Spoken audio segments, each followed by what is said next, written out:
Donc ce soir, on va continuer la carte principale.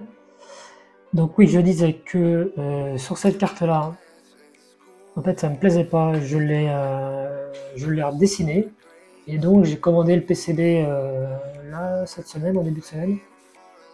Il est actuellement en fabrication. Je devrais le recevoir pas la semaine prochaine, mais je pense que la semaine suivante, je l'aurai. Et puis la carte sera beaucoup plus lisible pour les gens qui regardent le stream. Donc aujourd'hui on continue la carte principale. Donc je vais préparer la scène pour ça. Pouf. Tac. Normalement. Là on doit voir la carte. Et il doit y avoir du son. Oui, il y a du son, c'est fantastique. Ça marche. Alors, donc la dernière fois, on avait soudé quelques résistances ici. Là. Et ben aujourd'hui on va finir les résistances de ce côté-là de la carte. Il n'y en a pas beaucoup. Et ce que j'aimerais faire aussi ce soir, c'est souder le composant qui est là. Et là, il va falloir chauffer à mort pour souder ce composant parce que il est volontairement posé sur un système qui dissipe toute la chaleur. Oui, j'ai une question pour toi. C'est pas toi qui m'avais demandé de voir quelque chose sous KiCad? Tu voulais pas voir quelque chose sous KiCad? Parce que ce soir, j'ai préparé une configuration qui, en théorie, me permet de montrer des trucs sous KiCad. Et notamment, je voulais éventuellement montrer cette carte sous KiCad. Donc si jamais tu veux voir un truc, tu me le dis dans le chat. Et je me ferai un plaisir d'essayer de te montrer. Parce que avec la machine de secours, c'est pas évident du tout. Alors, où c'est qu'on était? Donc on était par là. Il restait quelques résistances ici à poser. Alors ok, je vais te montrer alors. Je vais te montrer ça, puis je vais montrer. Puis du coup, ça va me permettre de donner quelques explications sur la carte. Alors j'essaye de lancer KiCad. J'espère que ça va pas faire planter le stream parce que la machine elle est vraiment à fond. Alors je vais repasser ici. Tac. Alors, présentation là. Pouf. Non, mais il y a toujours du son. Oui, il y a toujours du son. Donc on est dans KiCad. Tac. Ah oui, il y a un autre truc que je voulais vous dire aussi. C'est important. Où est la carte principale? Je clique pas ici. Voilà, crac.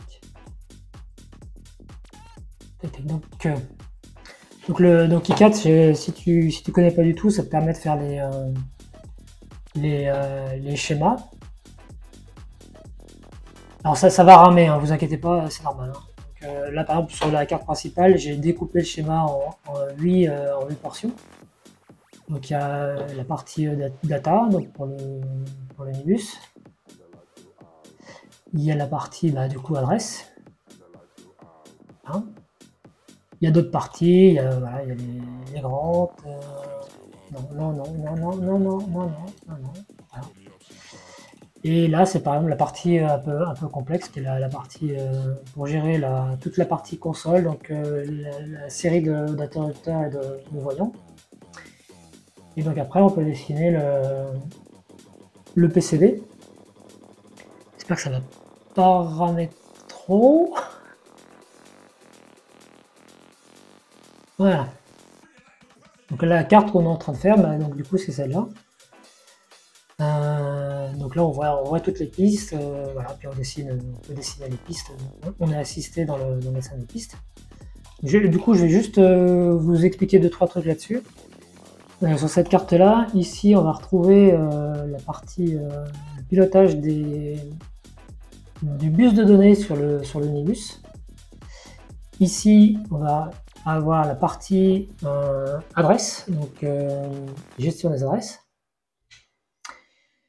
Ici, on va avoir, alors je sais plus, je crois que c'est ici, c'est toute la gestion des autorisations sur le bus, donc les grantes et les demandes de bus et les autorisations. Et puis ici, on va avoir des puces qui gèrent un petit peu tous les autres signaux, tout ce qui reste, donc des... Non, pas du tout, c'est pas du tout du simple couche, c'est du 4 couches. Il y a 4 couches sur celui-là en fait. Il y a une couche ici de cuivre. En dessous, il y a une couche. On va essayer de le voir comme ça. Crac. Hein. Il y a une couche avec un plan de masse. Ici. Je sais pas si on voit bien. Ouais, je pense qu'on voit bien quand même. Ensuite, il y a une couche avec un plan d'alimentation. En fait, il y a 2 plans d'alimentation. Il y a une partie 5 volts qui est ici. Cette zone-là. Et il y a une partie 3 volts 3 ici. Voilà. Et en dessous, donc, tout derrière, il y a une partie, il y a d'autres pistes en fait. Donc ce qu'on voit ici, quand je me mets en transparence, pardon, voilà. Et ben en fait, on voit, voilà, en rouge, on voit les pistes de dessus, et en bleu, on voit les pistes d'en dessous. Et au milieu, bah, on voit les plans qui se dessinent ici. En fait. On les voit ici en transparence. Donc ça, c'est effectivement, ça demande un peu de boulot, mais c'est pas très compliqué en fait. C'est pas très compliqué. Donc voilà, c'est assez intéressant à faire. Moi, j'avoue, j'aime bien. Alors, est-ce que Wedge, ça répond un peu à ta question, ou tu veux voir des choses plus précises? Et si quelqu'un d'autre veut voir des éléments plus précis, bah, je peux le montrer. Pas hésiter, tant qu'on est là. Je vais essayer de la montrer en 3D. Je vais essayer de la montrer en 3D. Ah! Est-ce que ça va péter ou pas? Parle un peu. Alors, j'avais enlevé le composant. Tac. Voilà. Voilà, donc une fois assemblé, bah, voilà, ça va ressembler à ça, avec les puces. Bah, ça rame à mort, hein, c'est le truc, il est à genoux le PC. Détecteur d'humidité pour poste qu'on faisait en techno de 3e. Effectivement, c'est un petit peu plus compliqué quand même. C'est un petit peu plus compliqué. Mais du coup, tant que je suis là, je vais vous montrer. Effectivement, je vais vous montrer un autre truc. C'était lequel du coup? Bah, c'est celui-là. Donc ça, c'est le PCB dont je vous parlais tout à l'heure, que j'ai relancé en fabrication. J'ai modifié la taille, j'ai agrandi ici. J'ai agrandi ici les libellés pour qu'on voit bien. J'ai supprimé les libellés des résistances parce que je trouvais que ça faisait parasite, ça perturbait la lecture. Et donc, si je vais en affichage 3D, normalement je vais l'avoir en noir. Voilà, je l'ai fait en noir. Donc, du coup, ça fera écriture blanche sur fond noir avec des LED vertes. Donc ça devrait être beaucoup plus lisible par vous en fait. Donc voilà, ça m'a pas plu ce que j'avais fait précédemment, donc du coup bah, j'ai préféré le refaire.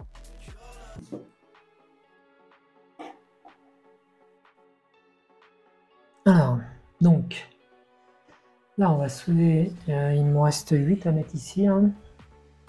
Et puis ensuite on va souder, il y en a quelques-unes qui se baladent par là, etc. Donc on va souder ça. Et ça devrait être pas mal. Alors, Le fer il est chaud. Le fer est chaud, on y va. Alors je suis pas bien calé au niveau du microscope. Je suis par là. Ok, je suis là. Est-ce qu'on voit sur le... Oui, on voit sur le retour. Par contre là, moi j'ai un truc... voilà. Alors on est reparti.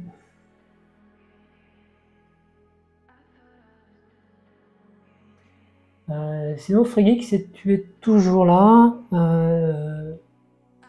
Maintenant que j'ai à peu près une machine de secours qui fonctionne quasiment complètement et qui fonctionne quasiment complètement, j'avais commencé à travailler sur un prototype je crois que je t'en avais parlé, un petit prototype d'Enfricad avec juste la partie fixation du commutateur. Et donc de faire une pièce qui fait à peu près 1 cm cube. Donc je vais essayer de bosser dessus la semaine prochaine. Et éventuellement, si tu es partant, bah, je t'enverrai le fichier STL. Si tu as du temps pour voir ça ou pas. Alors, prendre des résistances. Tac.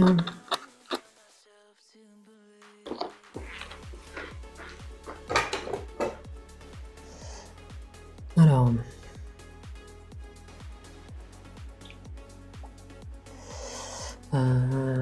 Bruxelles. Ça sera mieux. Pince. Petite pince. Hop.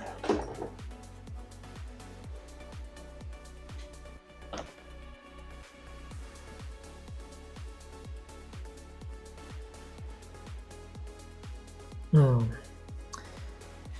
Toujours la galère à ouvrir ces trucs-là.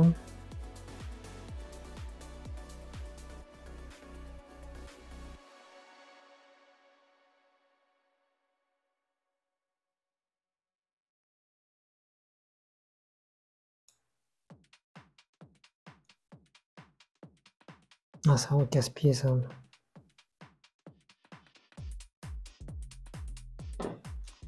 C'est tricher. On va tricher. On va tricher.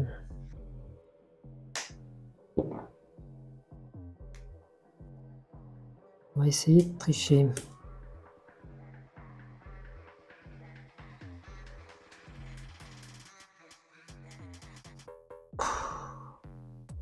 C'est dingue ça.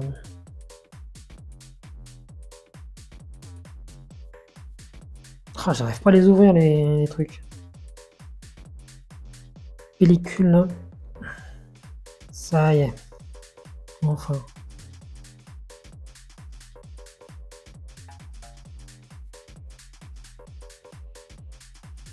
Voilà. Bon. Alors, tac tac tac. Petite résistance. Elle est où? On va mettre dans l'autre sens. Dans le même sens que les copines. Hop.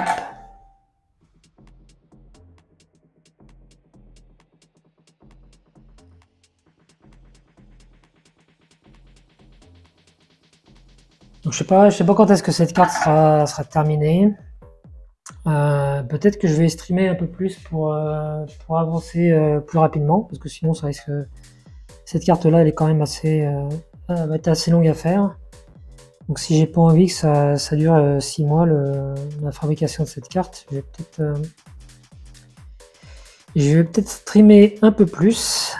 Et l'horaire du deuxième stream de la semaine devrait être le mardi.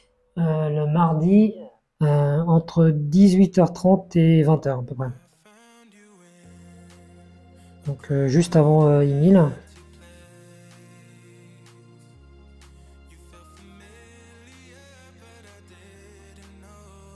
Allez, viens là, toi, cette bête. Voilà. Ce qui permettra d'avancer un peu plus vite avec 2 streams par semaine.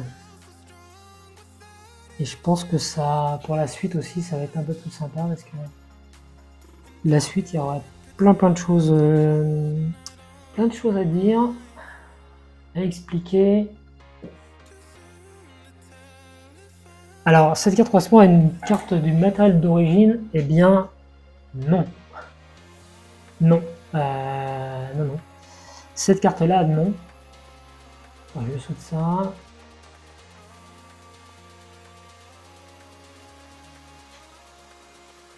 Alors non, parce que en fait, sur le système d'origine, pour faire cette carte, en fait, ils utilisaient des puces TTL comme ça, des grosses puces qu'on voit ici en fait, des grosses puces.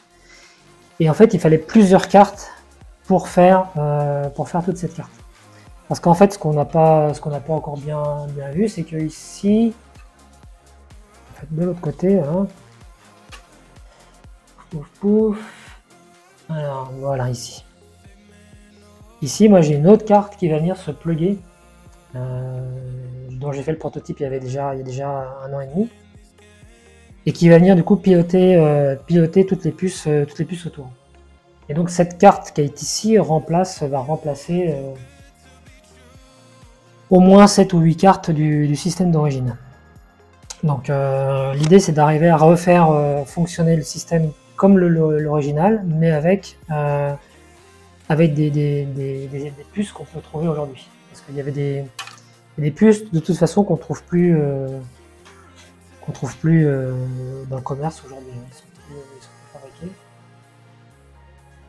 Donc cette carte-là, non, elle n'existait pas dans le véritable PDP-11. J'avoue, j'ai triché. Mais j'avais étudié le fait, il y a longtemps, j'avais regardé un petit peu le travail nécessaire pour refaire vraiment le truc strictement identique. Et j'en avais conclu que c'était quasi infaisable. Entre les pièces qui manquaient et le coût de fabrication, qui est absolument gigantesque, c'était pas loin. En tout cas, à mon niveau, c'était pas loin. Et ça aurait demandé un temps complètement exponentiel. Déjà là, ça demande quand même pas mal de temps en conception et en design, ne serait-ce que pour dessiner cette carte, faire le schéma, faire le routage des pistes, etc. Je crois que j'ai mis quelques mois, quelques mois de travail en fait. Donc pour vérifier tout, etc. C'est vraiment long. Enfin, je suis peut-être très très lent, mais moi j'ai mis, voilà, ça se compte en mois. Je travaille pas, j'ai pas bien sûr travaillé 8 heures par jour. Hein, je travaille que le soir. Et encore, ça dépend de mon travail, mais moi j'ai un boulot à temps complet dans la journée, donc je peux pas consacrer 100% de mon temps au PDP-11. Donc je ne travaille que quand je peux, c'est-à-dire le soir après le boulot.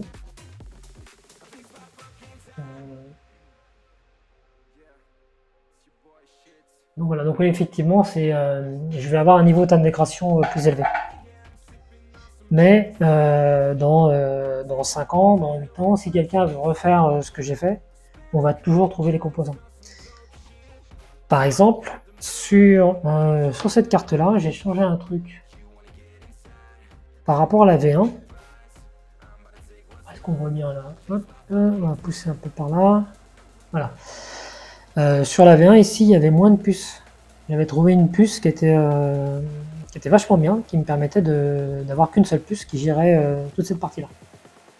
Je me suis aperçu qu'elle était vraiment spécifique et pas évidente à trouver. Donc sur la V2, j'ai préféré utiliser plus de puces, mais qui sont beaucoup plus faciles à trouver. Quand je serai à la retraite, la productivité va s'améliorer. Oula, bah c'est pas sûr. Hein. Alors, pour info, si les personnes utilisent... Alors, de l'IPFU intégré dans les apps images. Tiens donc. Freakgeek, c'est quelque chose que tu as constaté toi ou c'est une info que tu as trouvée sur le net?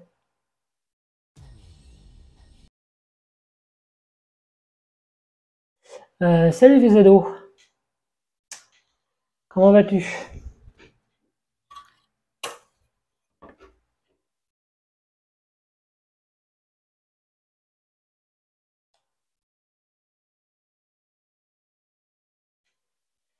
Alors, tac tac tac.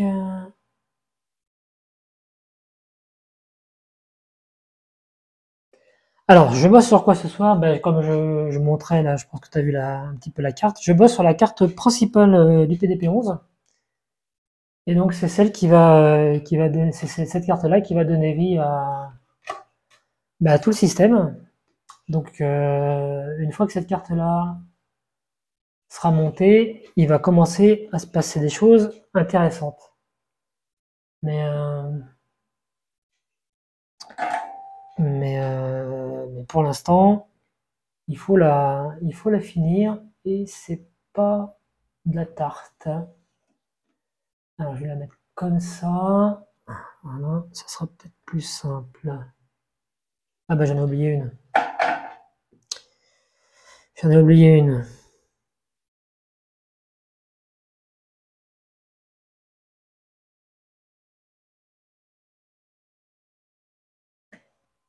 Donc je disais, alors CPU plus ROM dessus. Non, il y aura juste le CPU, la ROM. La RAM, la carte RAM, elle sera à part. Et elle a été commandée cette semaine chez JLC PCB. Elle devrait arriver dans 15 jours, je pense. Parce que le temps qu'il la fasse.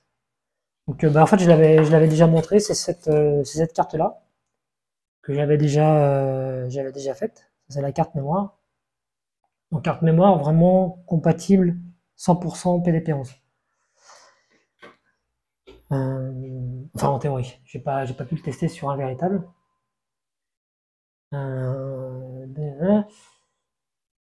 Donc, ouais, il y aura pas de RAM sur cette carte-là. Elle sera déportée la RAM. Alors, donc, ici, il m'en manquait une, mais non, il m'en manque même 4. Qu'est-ce que j'ai foutu là? Ouh, je sais pas ce que j'ai fumé ce soir, mais ça a l'air costaud, hein.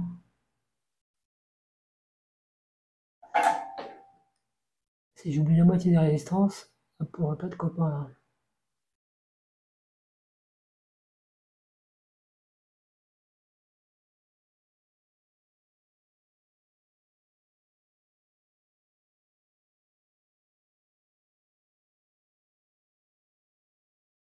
Ouais, pas super bien soudé celle-là, mais c'est pas grave.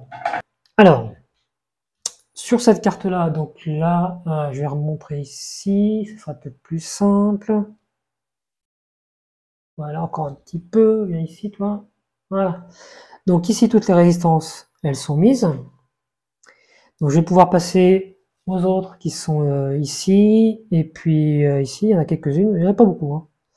Et puis après, je m'attaque à ça, et là, on va rigoler, parce que pour souder ça va être l'enfer. Alors, il me faut la référence des résistances. Alors, pouf, pouf, pouf. Alors, je crois que je vais remettre de la musique qui s'est coupée.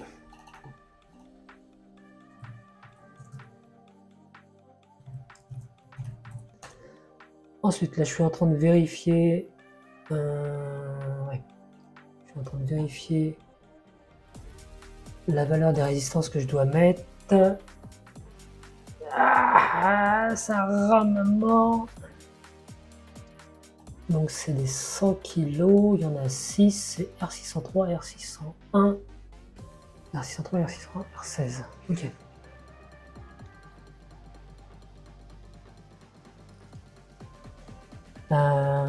Alors, il ressemble à quoi le CPU?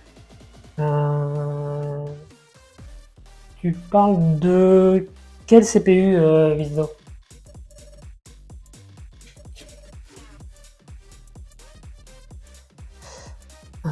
Donc, ouais, c'est celle-là.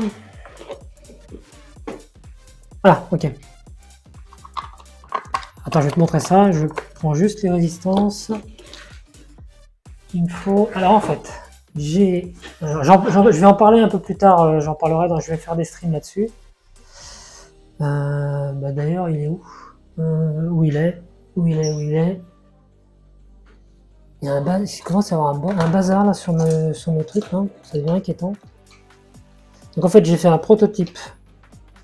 J'ai fait un prototype comme ça. Donc ça, c'était un prototype que j'avais pas vraiment fini parce que j'avais détecté des problèmes dessus. Donc en fait, cette partie-là, la grande partie, ça va être la carte. Ça sera la carte qu'on voit là. Et donc en fait, dessus, je vais venir plugger cette carte-là.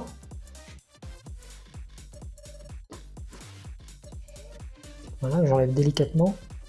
Voilà, et ça, donc voilà, donc ça va être, ça sera ici à peu près.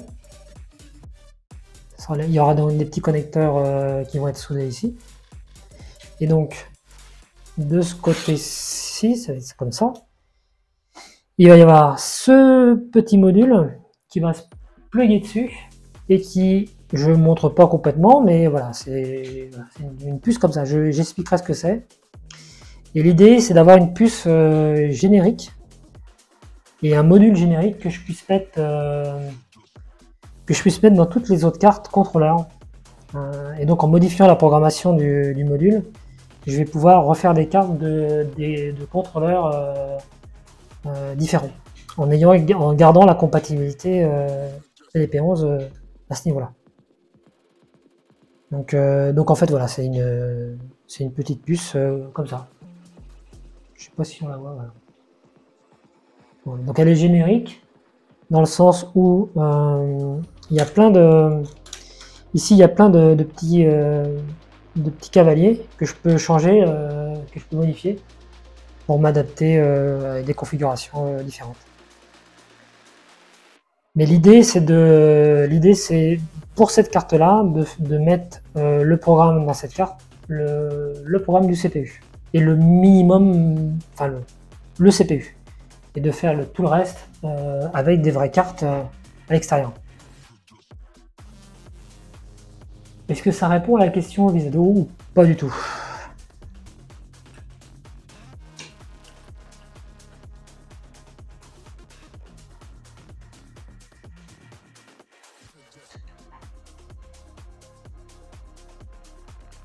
Du coup, oui. Alors pour la partie CPU, ça va être une émulation.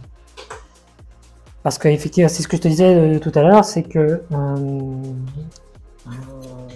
le fait de refaire complètement un CPU de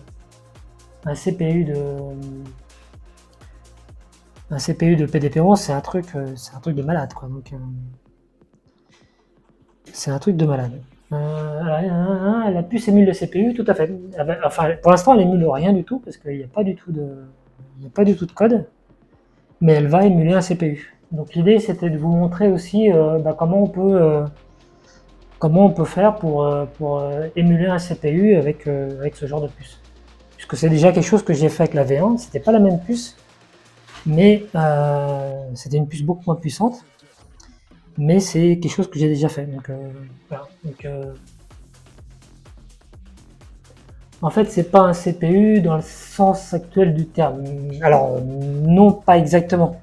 Mais ce qui est important, c'est que cette carte-là, au final, elle soit vue par le système comme un PDP-11, comme un CPU de PDP-11.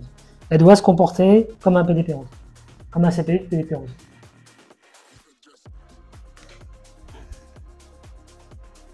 Alors, du coup, là, je vais repartir. Donc, je pense que je vais souder celle-ci. Et part par là. Alors, la 6000, je pense que la 6000, c'en a une. Tu vérifies. Ouais, 6600, 602. Ok.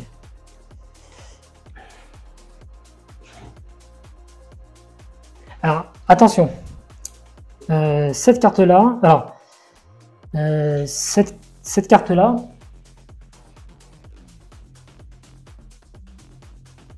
alors cette carte-là, est-ce qu'on voit bien? Ouais.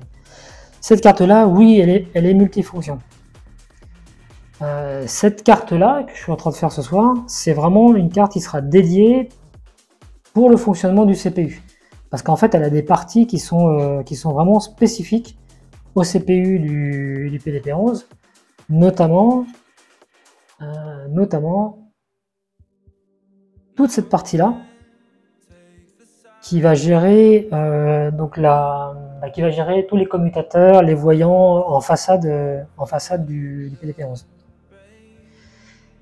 Donc cette carte-là, c'est vraiment une carte spécifique CPU. C'est pour ça qu'elle sera dans le backplane, elle sera montée dans un endroit vraiment spécifique au CPU. Les autres cartes, les cartes contrôleurs, je vais essayer de faire des cartes contrôleurs qui soient le plus génériques possible. Mais je me rends compte que ça va pas être simple non plus. Donc,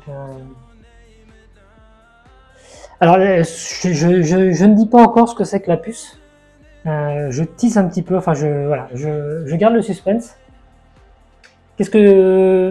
Oui, je sais que tu connais un petit peu. Qu'est-ce que tu penses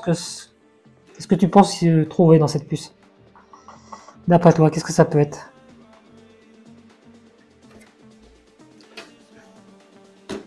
Intéressant, là, il y a plein de questions. Ah. Alors sur les deux réponses données, il y en a une de bonne. Mais je pense qu'il y en a un des deux qui a vu le... Il y en a un qui a vu le logo, voilà.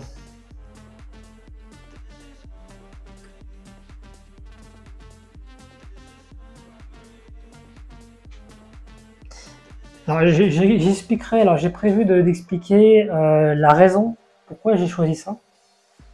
Parce qu'en fait, il y a quand même pas mal de raisons. Donc quand je vais expliquer en détail le fonctionnement de cette carte et du CPU, etc., je vais expliquer pourquoi j'ai fait ce choix. Mais bon, je vais pas le... Là, c'est pas le but. Là, c'est pas le but encore de ce soir, mais ça va pas tarder. Hein. Alors, R6000, il est où? Il est là. Ok, bah, tant mieux, voilà. Alors, un petit peu de soudure.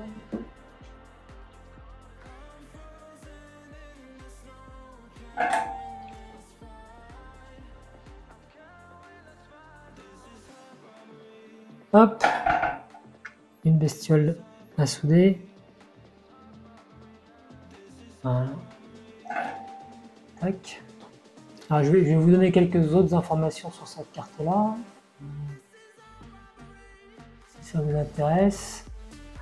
Alors, je soude ça parce que sinon je vais oublier après. Je finis de le souder. Je vais être là. Hop.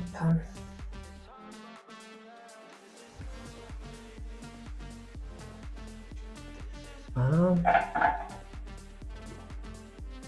Donc en fait sur cette carte ici, voilà. Ici je vais avoir un petit connecteur qui va me permettre de brancher un PC dessus. Alors non pas pour programmer la puce, mais pour brancher un terminal. Ça sera au début ça va vraiment prendre la fonction d'une carte qui existait dans le PDP-11, mais en réalité, dans les futures versions, enfin dans les prochains mois, je vais avoir une carte dédiée pour les terminaux, avec une puce, avec une UART, etc. Pour faire vraiment comme c'était avant. Il y a des fins de débugage, il y a des fins pour faciliter la mise en service du système. Dans un premier temps, ici, je pourrais brancher un terminal et voilà, pour débugger, pour échanger, pour communiquer avec le CPU, etc. Pour même injecter quelques programmes, pour injecter les diagnostics, pour injecter le truc.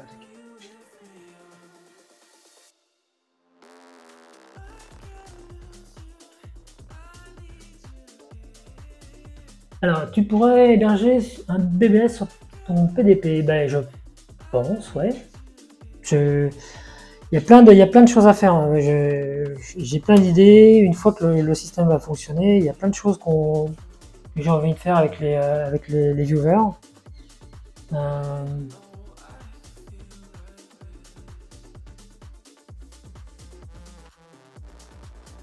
Oui, pour la version 6 en 2035, il y aura des versions plus courtes. Alors non, il n'y aura pas de version 6 en 2035. Non, là je pense que cette version-là elle va être bien complète. Et je pense qu'il y aura énormément de choses à voir dessus. On va découvrir aussi, le but c'est aussi de faire découvrir des OS, des systèmes d'exploitation. Alors Unix, les vieilles versions d'Unix, mais pas seulement. Des OS, des systèmes d'exploitation qui étaient spécifiques au PDP-11. Et donc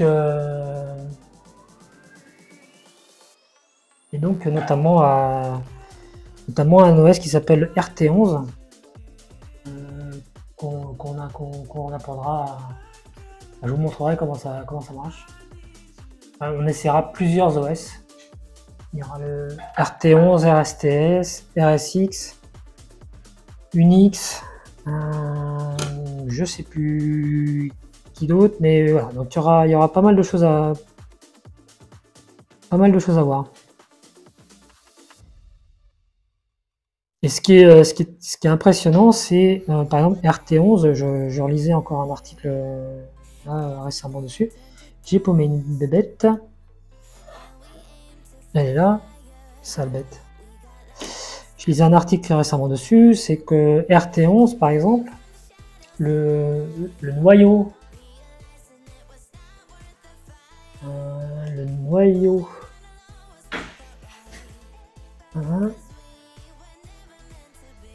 alors est-ce que le stream a planté ou pas là? J'ai un doute. Le stream a planté ou non? Ok, j'ai eu un gros message derrière. Ok, super. Oui, donc je disais qu'il y avait plein d'OS. Et puis il y avait du coup des langages, il y avait évidemment le langage C sous Unix. Il y a eu du Fortran à découvrir que je connais pas bien. Il y a du COBOL version digitale qui s'appelle en fait le D-Ball, que je voudrais bien essayer. Donc il y a du Fortran, il y a donc du D-Ball, il y a du Lisp aussi qu'on pouvait faire. Il y a plein de langages de programmation qu'on pouvait utiliser. Il y a du Pascal, on pouvait aussi utiliser du Pascal. Donc il y a pas mal de choses. Et puis bien sûr il y avait l'assembleur PDP-11. Il y avait un assembleur qui était assez puissant, un macro assembleur. Et là par contre j'en ai mangé un petit peu, l'assembleur PDP-11. Et j'avoue que il est pas mal. Pour l'époque, c'est pas mal. Donc, et puis, j'essaierai aussi de montrer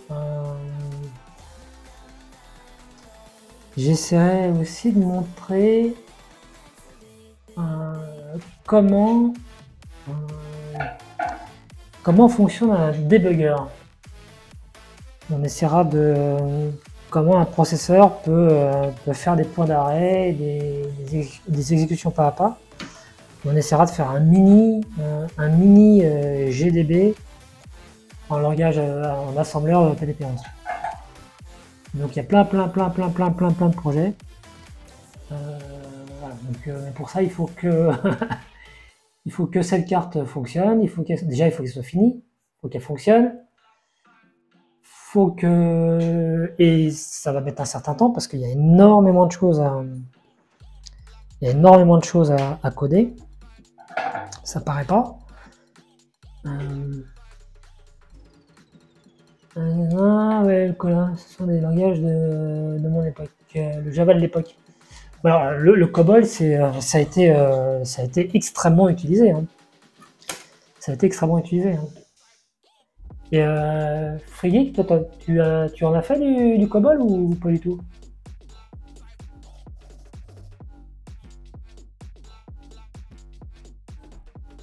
Et exactement, ouais, c'est un programme COBOL qui refuse les prêts.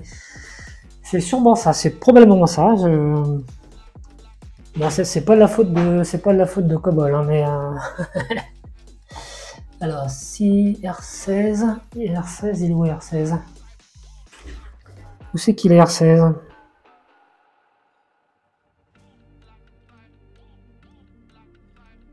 Il ne doit pas être le R16.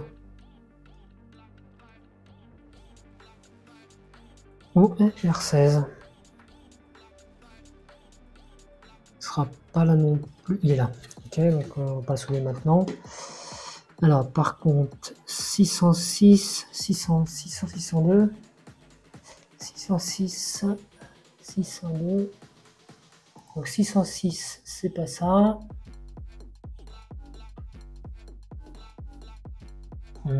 606, c'est quoi là?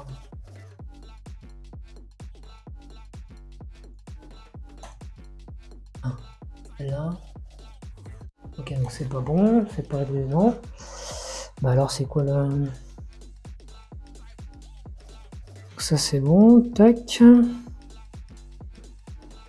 Donc là c'est du 300, 300. Là c'est du 100, donc à mon avis, de ce côté-là, il n'y a plus rien à souder concernant ce type de résistance. Hop. Alors ensuite, 3, c'est quoi? C'était un boom deck. Alors je regarde un petit peu ce que j'ai à souder parce que bah, justement c'est R606 et c'est une 10 kg.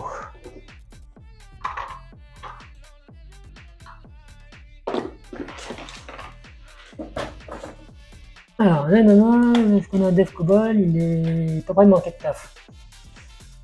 Et bah ouais, il y a même des. Qu'est-ce que j'ai entendu parler concernant COBOL? Je crois qu'il y a des écoles qui ils ont remis au programme de l'enseignement COBOL. Je sais plus où j'ai entendu ça, mais ça me dit quelque chose. Parce qu'en fait, ils pensent qu'ils vont manquer de dev COBOL. Et donc, je crois qu'il y a une école qui reforme des gens sur COBOL. C'est fou ça. Alors, j'en ai pas, oui, c'est un programme COBOL, je connais un dev COBOL, ça j'ai pas. Non, j'ai touché l'assembleur Z81. Ah bah c'est vachement bien ça. Turbo Pascal, oh bah c'est. Turbo Pascal, c'était génial, franchement. J'ai adoré Turbo Pascal. Moi j'ai des souvenirs avec Turbo Pascal. Topissime. C'est super Turbo Pascal.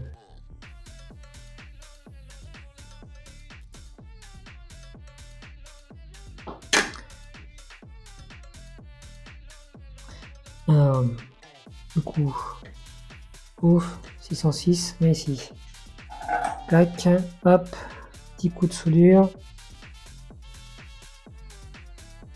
Là, c'est des pistes un peu plus grosses, donc ça se soude presque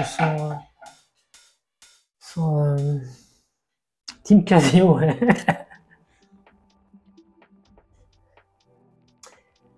TI-57. Ah bah ouais, TI-57, c'est pareil, c'est bon.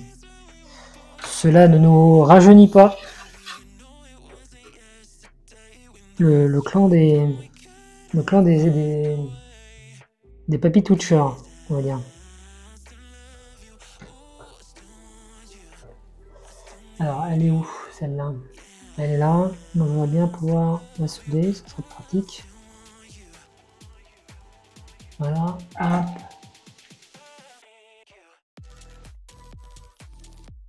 Allez, voilà. Hop. Alors, le Team Texas Instruments, ouais. Bon, il y a les Texas Instruments, Casio, il y avait effectivement, il y en avait pour tous les goûts. Hein. Moi, j'ai eu les deux, je crois. J'ai eu une TI. TI, c'était combien? C'est une TI 57, hein. J'ai eu une TI 57. Et puis ensuite, je suis passé à une Casio, je sais plus laquelle. Alors là, je suis paumé, là, je sais plus où je suis. Hein. Voilà, et là, hop.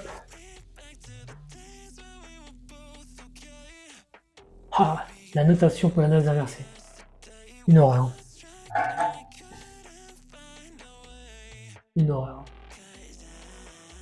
Mais la NPI, la notation pour l'analyse inversée, de mémoire, c'est vachement pratique pour faire de l'algorithmie, d'analyse de formules. Enfin, en tout cas, ça facilite vachement le traitement. Alors ici, normalement, 1, 2, 3, 4, 5, 6, 7, 8, 9, 10, 11, 12, 13. Non. J'en ai 13. Ça ne doit pas être toutes les mêmes. Ça peut être toutes les mêmes. Pas toutes les mêmes. Évidemment, ça sera simple. Ok, donc il y en a 4 ici. Il y a du 6, 8 et du... Ok. 300, 301, 302, 320. Ok, donc 300. Ça, c'est dans la boîte numéro 7. Alors, pouf, pouf, pouf. Hop. Et ça, c'est quoi? C'est des 6-8. Ok.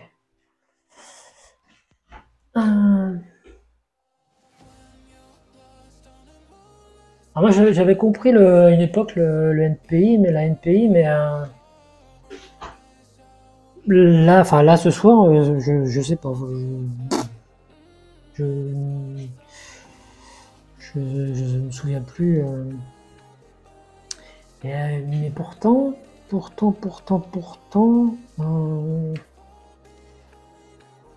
j'avais regardé un petit peu comment fonctionnait le langage Lisp, et je me demande si il n'y avait pas un rapport avec la NPI. M'avait 500 francs, disons 500 euros. Ouais.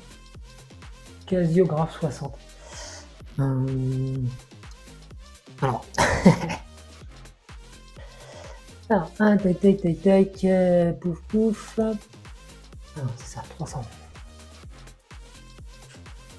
Alors, donc, elles sont où ces résistances? Non, j'en ai une ici.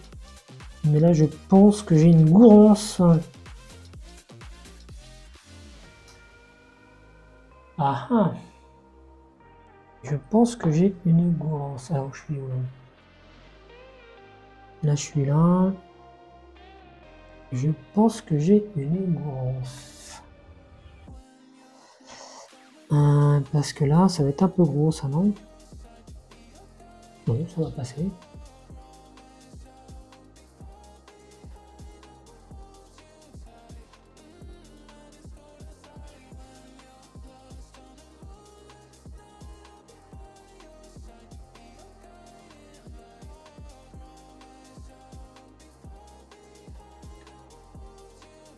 Allez, encore, je galère à chaque fois pour voir ces trucs. Oula, je crois qu'il y a eu un coup de pince coupante là. C'était un peu violent. Je vais vérifier, mais je pense que la résistance, elle en a pris un coup. Non, pardon, non. Non. Non, il y en a. Sale bête, il y a ici. Elle se met à l'envers. La vilaine. Alors,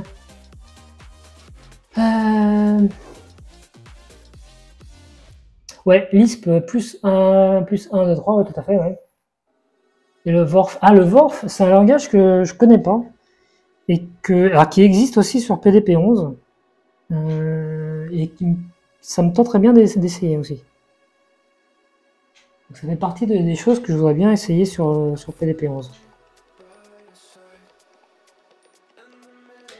Ada, super, super Pascal. Ouais, sûrement. Ouais, j'en ai beaucoup entendu parler de Ada, mais j'ai pas programmé en Ada. Mais ça fait partie des trucs qui me tenteraient aussi, ça. En fait, il y a plein de langages. Il y a vraiment plein de langages à découvrir, hein. Dans les anciens, dans les nouveaux. Je sais qu'en ce moment, Emile, il fait un Go from scratch que je n'arrive pas à suivre parce que je suis jamais dispo quand il fait ses lives. Mais je voulais apprendre le Go, donc il va falloir que je trouve un petit moment, je sais pas quand, mais ouais, suivre ses lives. 315, je crois qu'il n'est pas dedans. Alors, 300, 1, 2, 3 jusqu'à 4. Alors, je crois que je fais des bêtises là. Je fais des bêtises. Ça va pas, ça. Ça va pas, la 305, elle va pas là. C'est pas la bonne. Mince, petit, je suis fou.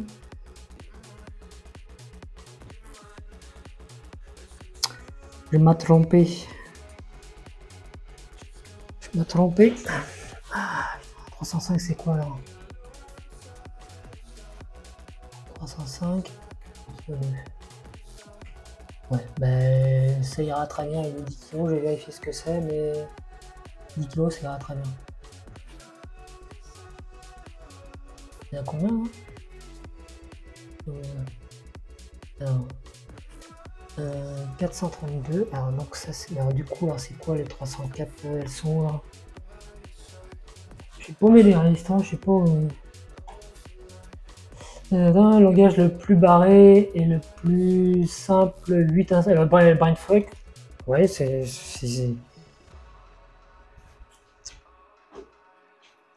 On va réécrire, si tu te proposes de réécrire le kernel Linux en Brainfuck, vas-y, passe devant, je te suis pas.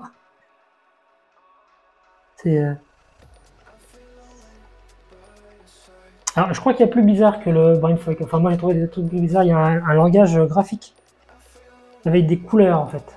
Donc chaque couleur, il a un code et du coup chaque code fait une instruction. Et donc on peut faire du dessin et en fonction du dessin, ça fait un programme. Enfin des trucs, il y a des trucs vraiment tordus, hein. Moi je suis paumé dans ma résistance là. Je sais plus trop où j'habite là. Alors R16, donc il y a un condensateur ici.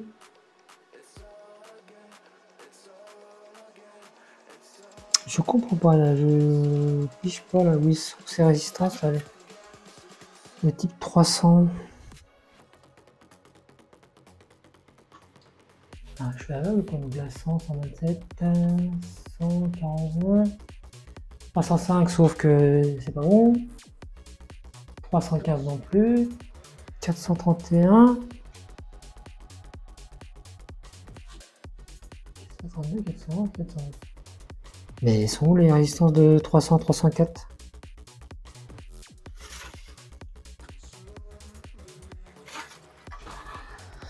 Bon, c'est bizarre ça. Faut que je regarde sur le schéma là parce que je kiffe pas.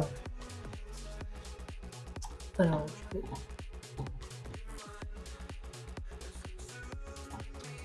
vais regarder vite fait sur le plan. Bah, je vais pouvoir vous montrer ce que je suis en train de faire du coup. Donc, j'ai perdu, je trouve pas certaines résistances. Je vais. Alors, je cherche à 301.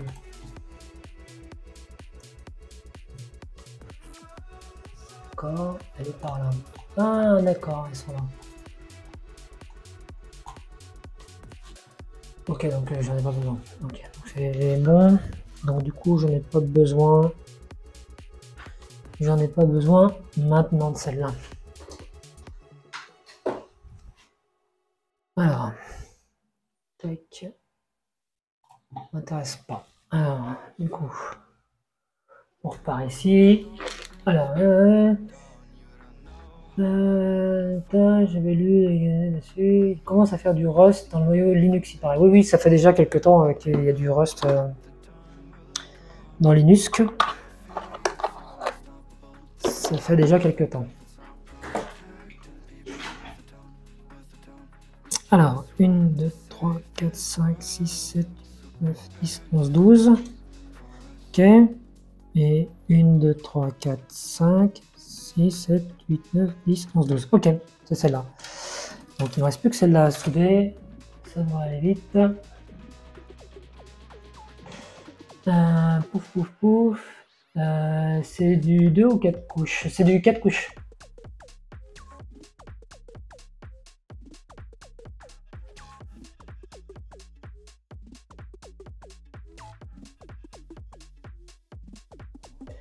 Alors, Wizado, je suis pas certain. Utilise le plugin IBAM, d'accord, ok. Une liste interactive, une page HTML avec le PCB et la liste des. Ouais, effectivement, j'utilise pas de plugin additionnel pour KiCad. Parce que bon, je me contente, je suis pas difficile, moi. Je me contente de peu.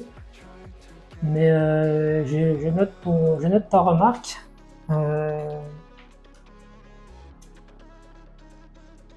Je note ta remarque et j'irai voir ce que c'est comme truc.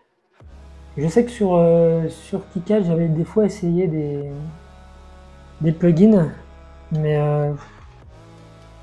le pauvre vieux, il était des fois un peu planté avec les plugins. Donc j'essaie de... Entre un plugin qui fait planter l'outil de temps en temps, et pas de plugin du tout, des fois je préfère ne pas avoir de plugin, d'avoir un logiciel un peu plus stable. Donc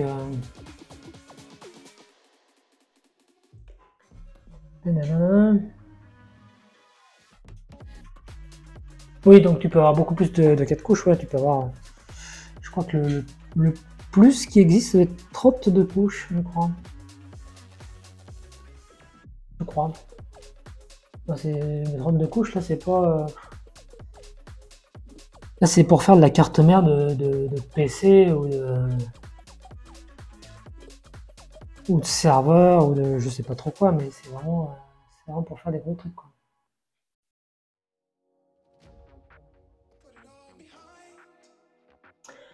Ah, donc toi au pro, tu travailles sur de 12 couches. Waouh! Donc t'es un vrai de vrai, donc t'es pas un amateur comme moi en fait. T'es pas un rigolo comme moi, j'ai envie de dire.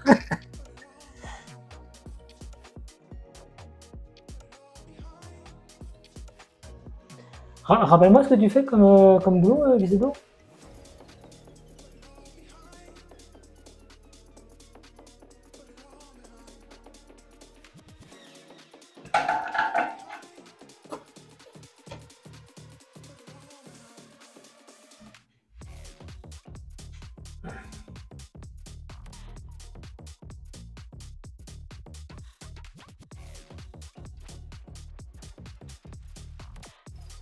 Tu as que 6 couches Igno et 6 couches Plomas. Ouais, d'accord, ouais, tu divises, oui. T'as pas 12 couches, ouais.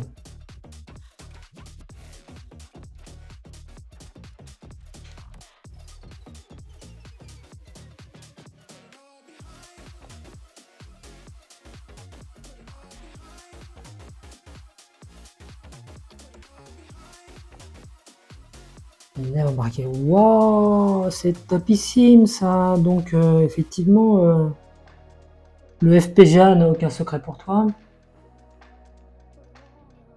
Et les microcontrôleurs non plus, donc, je suppose.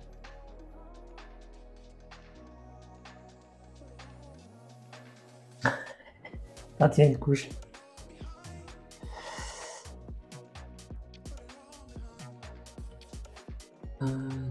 Tac, donc celle-là, je vais la mettre dans l'autre sens, ça sera plus bien mieux.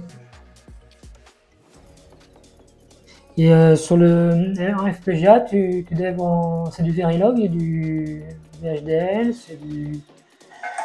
Il y en a d'autres, hein, je sais plus ce qu'il y a, du système C ou je sais pas quoi.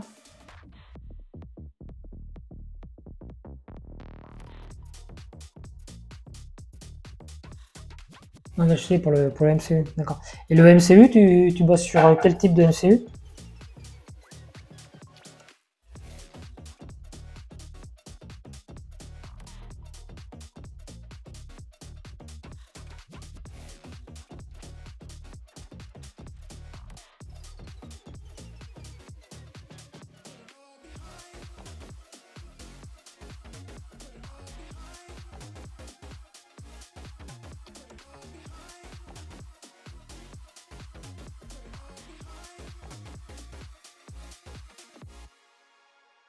Dialogue pour certains, d'accord. Je fais VHDL essentiellement. Il y a peut-être des... bon, ça m'étonnerait, mais il y a peut-être des FPGA qui se... Au niveau de la toolchain, qui se prêtent plus à faire du Verilog que du FPGA. Ça m'étonne, mais... Vraiment, ils s'en foutent, hein, que ce soit du...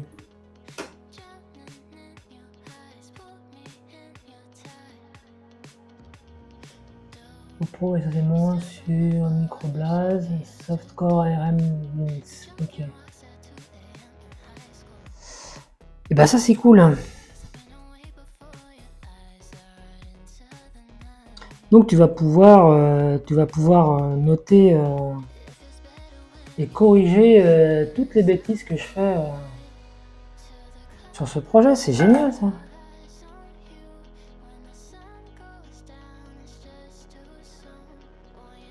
Et au niveau du du dev en C et du microcontrôleur après. Il y a des erreurs malheureusement que tu pourras pas m'empêcher de faire. J'en ai déjà fait plein.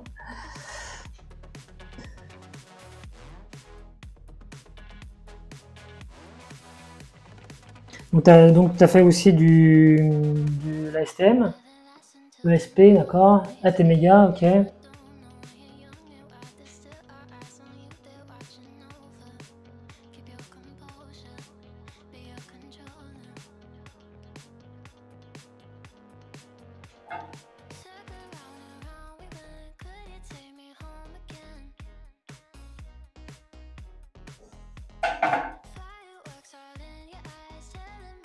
STM en perso, d'accord.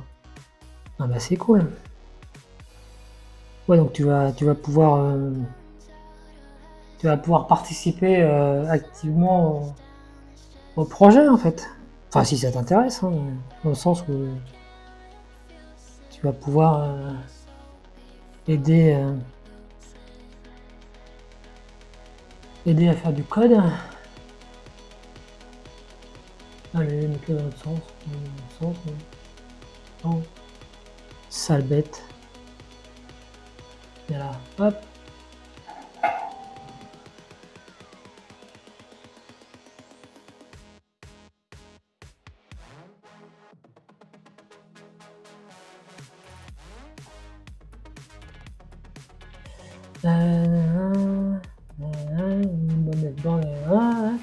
Et ce qui monte grâce à la variante 3D. Ah ouais, bah c'est aussi intéressant.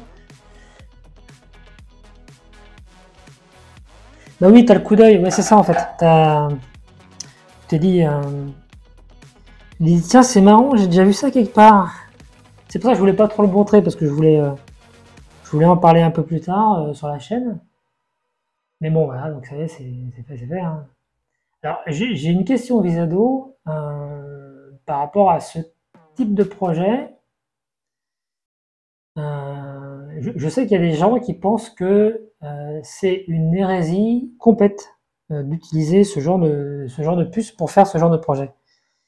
Quel est ton avis là sur ce point de vue-là?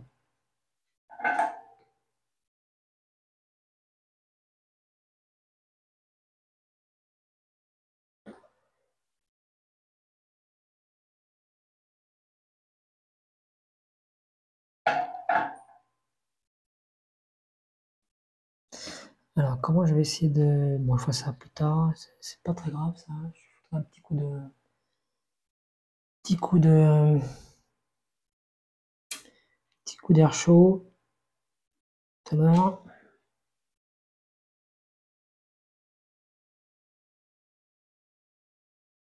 Alors, ouais, donc je suis assez d'accord avec ton point de vue. C'est celle que alors, c'est celle que je connais. Donc effectivement, c'est des choix. Ça fait partie des choix que j'ai fait parce que je connaissais beaucoup plus le C que moi j'avais appris le Verilog.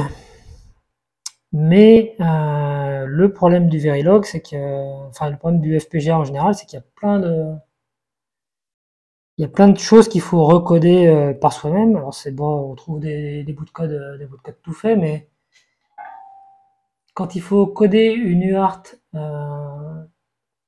ou plusieurs UART en FPGA, et pour que ça marche bien, moi je trouve que c'est pas évident. Et que dans ce cas-là, utiliser des MCU qui ont des UART toutes faites, bah c'est quand même beaucoup plus simple. Après, il y a plein d'inconvénients, mais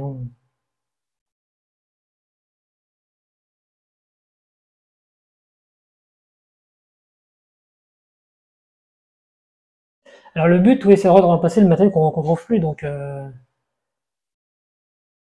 c'est ça en fait. Donc,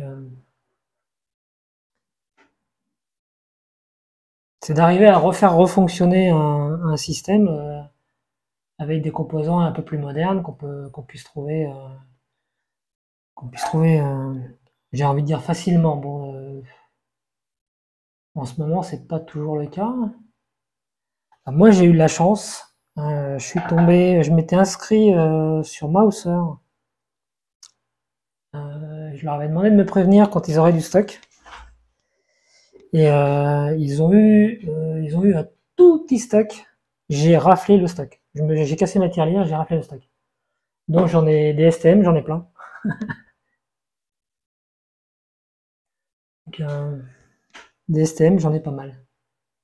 Enfin, j'en ai plein. J'en ai plusieurs, quoi. Je vais en avoir une quinzaine.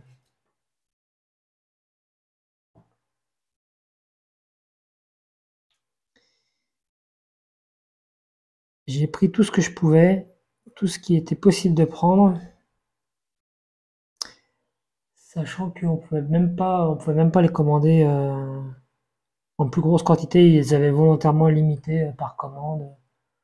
Je sais plus, enfin, on pouvait pas en commander tous les. Voilà, fallait laisser. Enfin, il y a eu une période où c'était vraiment difficile d'en avoir, et j'ai eu la chance de pouvoir en avoir. Il y a déjà quelques temps, hein, j'ai dû les commander en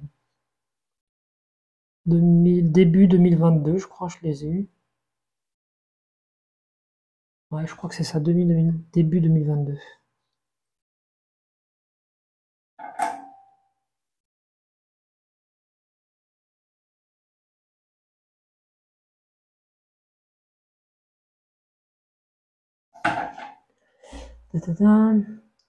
Quelle série de STM H7.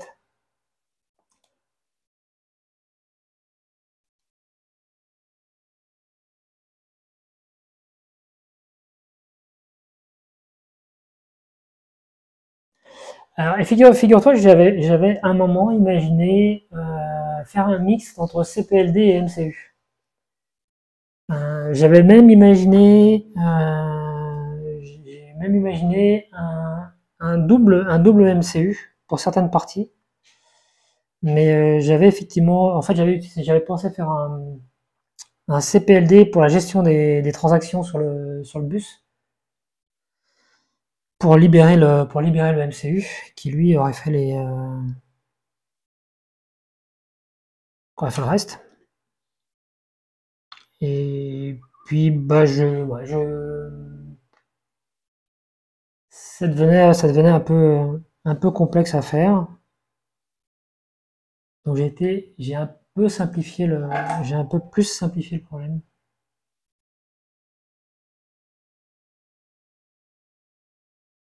Faut faire aussi en fonction j'ai fait des choix aussi en fonction du temps dont je dispose moi pour travailler sur le projet. Et le FPGA, c'était une solution. J'avais pas, il fallait que j'investisse du temps dans l'apprentissage, dans des révisions, etc. Et puis en fait, il y a d'autres raisons techniques qui m'ont fait écarter le choix du FPGA. Mais là, j'en parlerai plus tard. Ok, en ce moment, je suis en train d'essayer de comprendre le mode UART et SPI. Ah, bah, c'est cool ça. SPI, moi j'aime bien. Les puces en SPI, j'avoue que j'ai très très peu utilisé l'I2C. Moi, pour moi, il y a que le STI qui m'intéresse. Le SPI qui m'intéresse, pas le STI. Le SPI qui m'intéresse. Le reste, l'I2C, ça me. Et l'UART, forcément, j'en utilise. Et donc, mais je voudrais pouvoir faire des cartes. Alors, je sais pas si. Ah, Visado, il doit connaître. Si je te dis 16550 Visado, ça doit te parler, ça, non?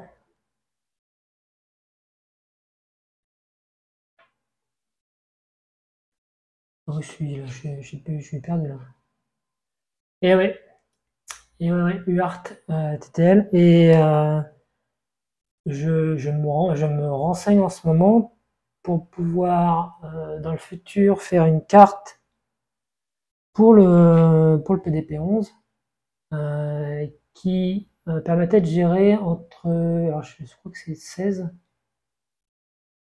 terminaux, donc 16 terminaux série. Et l'idée, ça serait de mettre bah, du coup 16 UART. Donc ça sera une grosse bestiole. Donc je sais pas encore comment je vais gérer tout ça, mais moi les soudures elles sont pourries. Hein. Je suis pas bien, je suis pas bien placé là. Ça pouvait gérer, donc c'est une carte qui pouvait gérer 16 terminaux. Non, 16 ou. Je dis peut-être des bêtises, 8. Non, ça doit être 8. Ah, je sais plus. Il y en avait une qui faisait 16. Oh, je me souviens plus. Là, comme ça. Voilà. Alors moi, je suis pas électronicien. Moi, je suis plutôt dev. Mais,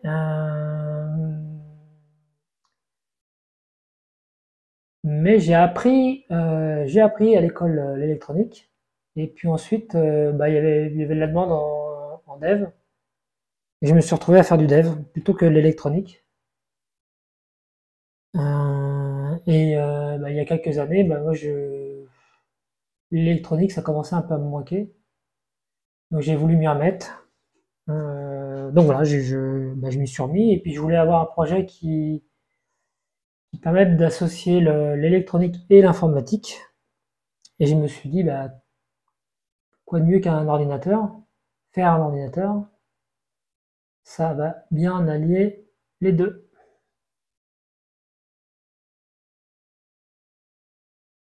C'est pour utiliser les steppers sur les cartes. En UART, apparemment, tu peux gérer plein de données en direct via le G-code sans avoir besoin de recompiler le firmware. Alors, je t'avoue que tu as sûrement raison. C'est un domaine que là, tout ce qui est moteur, moteur pas à pas, imprimante 3D, etc. Moi, alors là, j'y connais pas grand-chose. Hein. Et donc, ouais, donc la 16550, j'ai vu qu'on pouvait en trouver. On en trouvait encore, donc je me suis dit bingo, je vais essayer de me faire une carte à base de 16550, je suis en train de faire des conneries. Ouais. Non, tant pis. Je vais la souder comme ça parce que je vais pas la mettre sous le microscope, sinon je vais faire des bêtises. Ouais, parce que j'ai pas la place.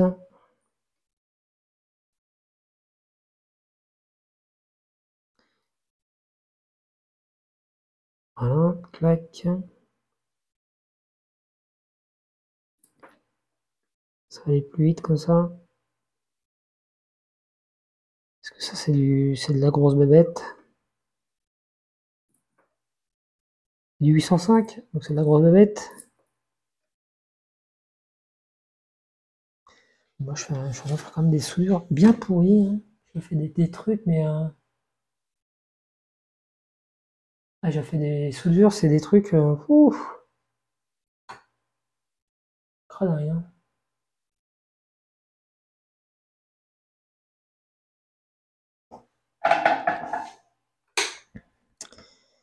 Alors, donc pour ce côté-là, c'est bon. À quelle heure il est? Ouais, c'est bon, j'ai le temps.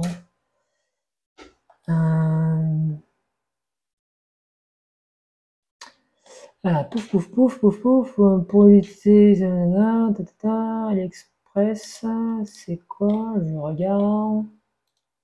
Maker Base, ok, d'accord,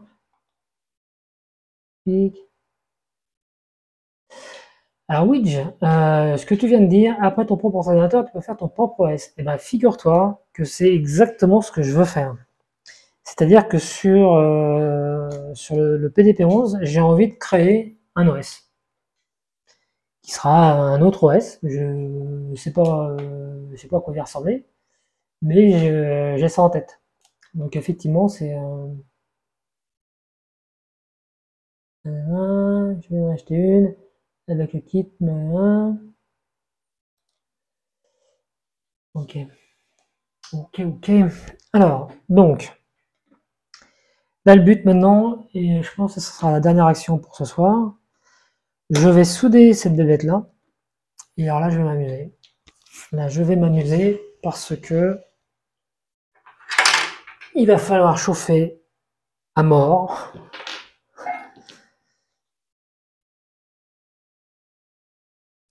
Je vais changer de panne de fer. Je vais mettre ça à chauffer aussi.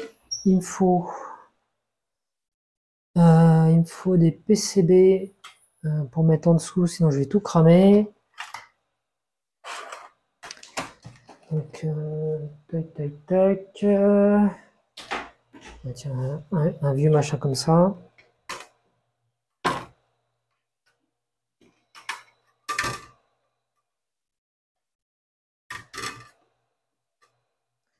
Voilà.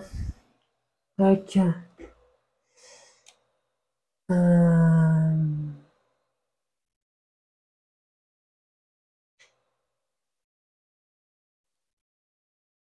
Les Raspberry en ce moment c'est trop cher, hein. C'est vraiment c'est abusé, hein, vraiment. C'est-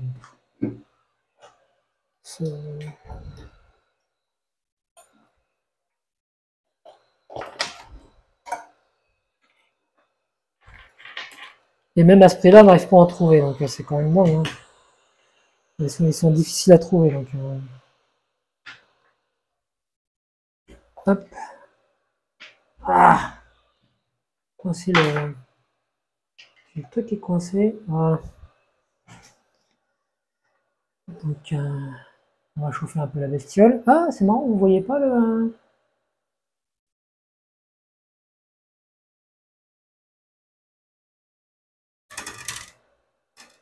Vous voyez pas le. Alors, comment ça se fait ça? Il faut que je fasse gaffe parce que avec l'air chaud, je vais changer de vue. Je vais changer de vue.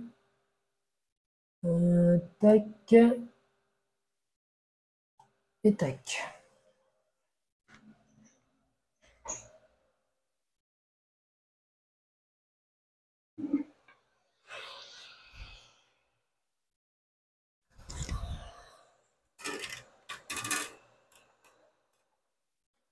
Ah, là, on va le faire, on va le l'air chaud. Donc là, je suis obligé de préchauffer le pad.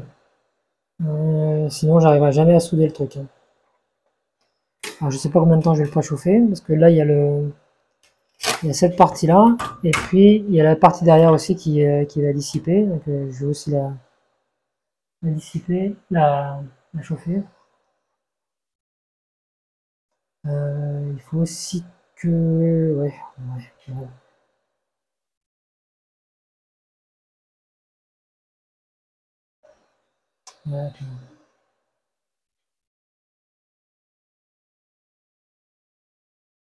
Ça lag pas trop le stream? J'ai l'impression que le stream lag. Vous voyez bien ou ça lag?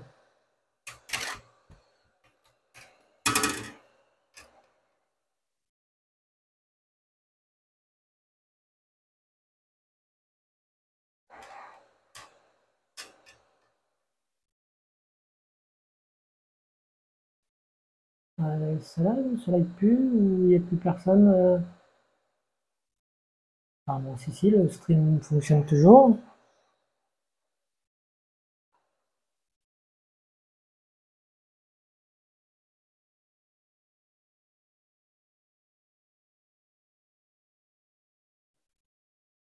Bon, est-ce que ça va suffire? Est-ce que ça va suffire?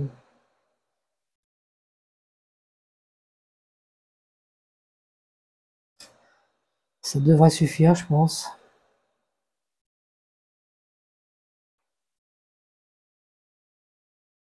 Hop. Alors, le problème, c'est que j'ai oublié de changer la panne du fer. Je vais la changer tout de suite. Clac. Clac.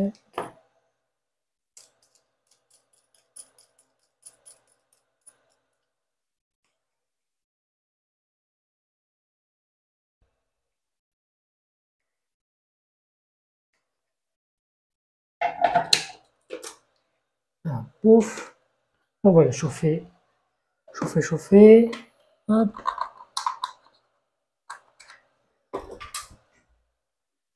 Alors, donc,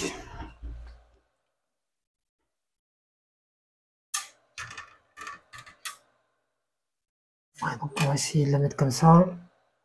On va lui souder une papate. Et puis dès que ce sera bon, je pourrai lui souder le reste. Bon, donc ça reste c'est un peu chaud, donc ça devrait suffire. Alors, quelle pâte je vais souder?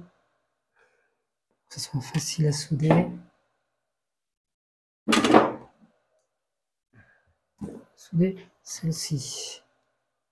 On va voir, oui, on va voir.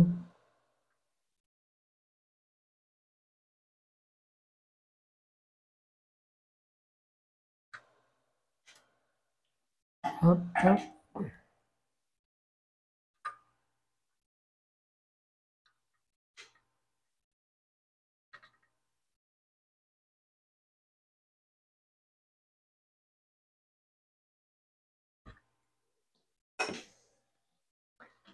Et là, ça s'est soudé tout seul.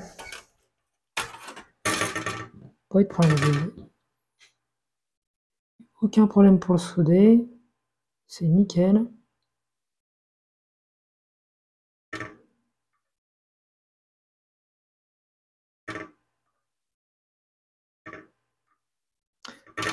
Alors, je vais prendre l'autre soudure plutôt.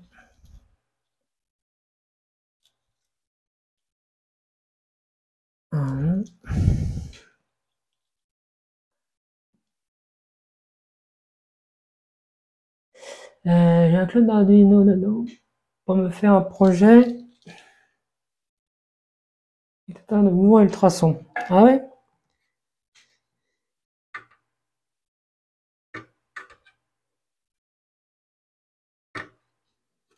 Hum.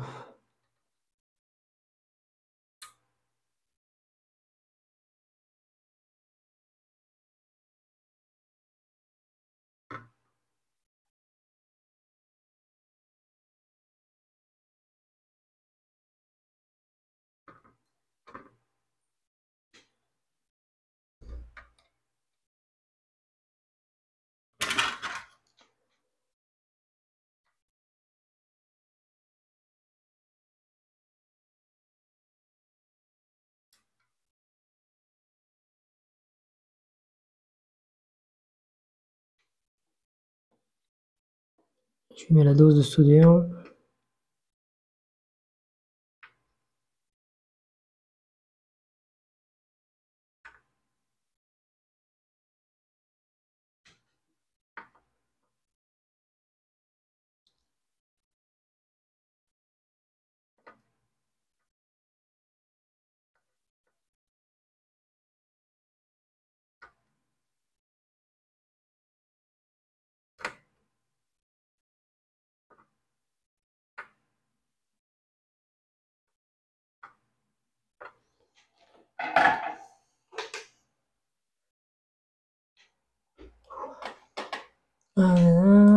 que n'était un ultrason.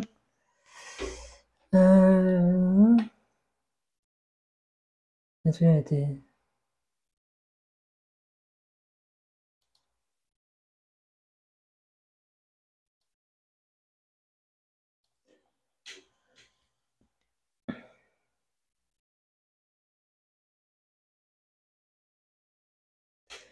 Ah ouais. Bon, les soudures sont quand même assez crado quand même. J'avoue que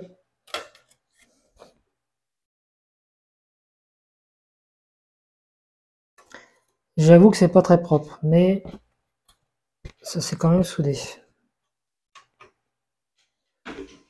Hop. Ok, donc eh ben, il va être 23 h. Je pense que je vais arrêter là pour ce soir. Je voulais finir ce côté-là. Ah non, je voulais faire un autre truc. Je voulais faire un truc. J'ai une erreur.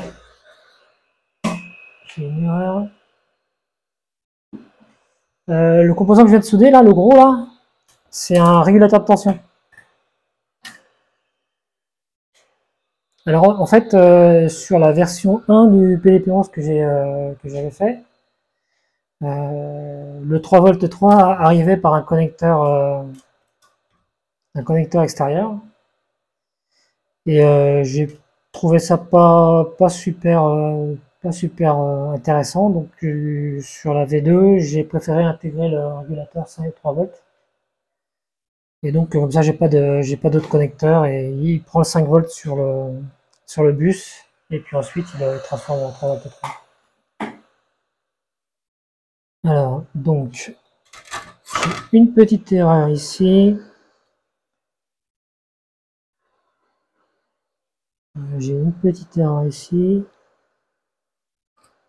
Normalement, ça devrait se dessouder assez facilement.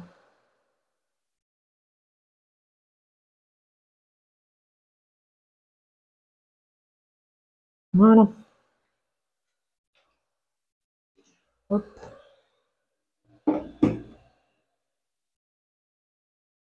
Ok. Donc ouais, donc la 305, c'était pas... je me suis gouré dans le compo. C'est pas ce qui était prévu. 305, c'était quoi? 305.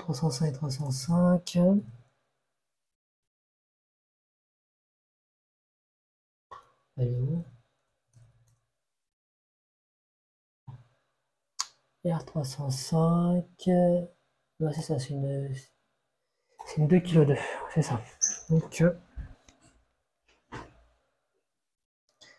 celle-là, je vais regarder tout à l'heure. Alors, pouf. Alors, il doit m'en rester une 2,2 kg normalement. Et puis après, ce sera bon pour ce soir.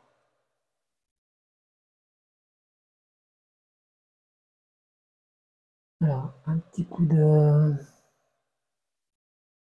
tresse à dessouder, ça fera pas de mal.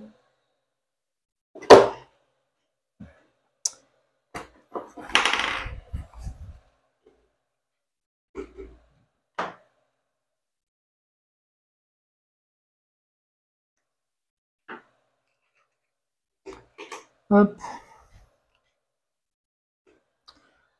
On va aller chauffer la moustache.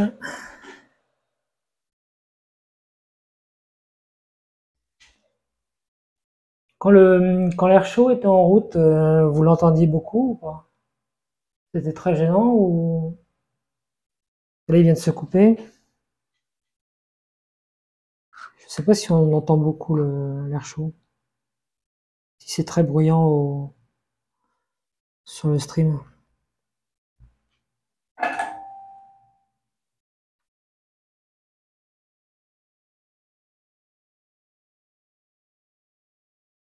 Voilà. Petit coup de nettoyage. Et donc, on est reparti pour une Petite soudure vite fait. Ça, j'en ai plus besoin. Ça vire.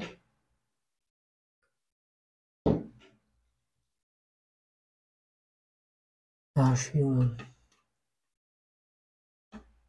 315, elle est au-dessus. Et non.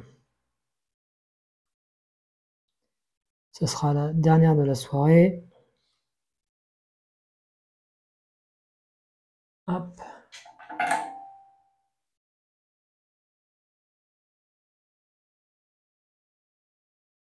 Clac. Ce côté-là, je vais le souder ici.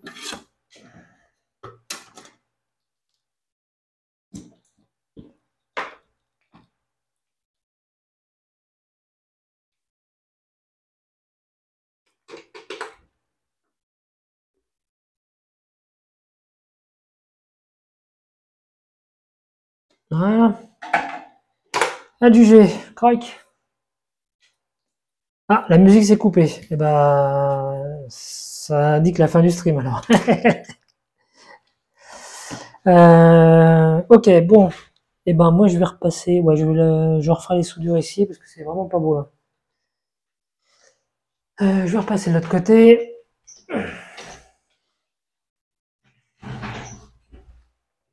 Hop. Alors, pouf, pouf, pouf, pouf, pouf, pouf. Me revoilà. Me revoilà. Je vais remettre de la musique du coup. Voilà, je vais remettre de la musique. On réclame de la musique, je remets de la musique. Donc je vous souhaite une bonne fin de soirée. Et je vous dis à très bientôt. Merci à vous. Allez, c'est parti.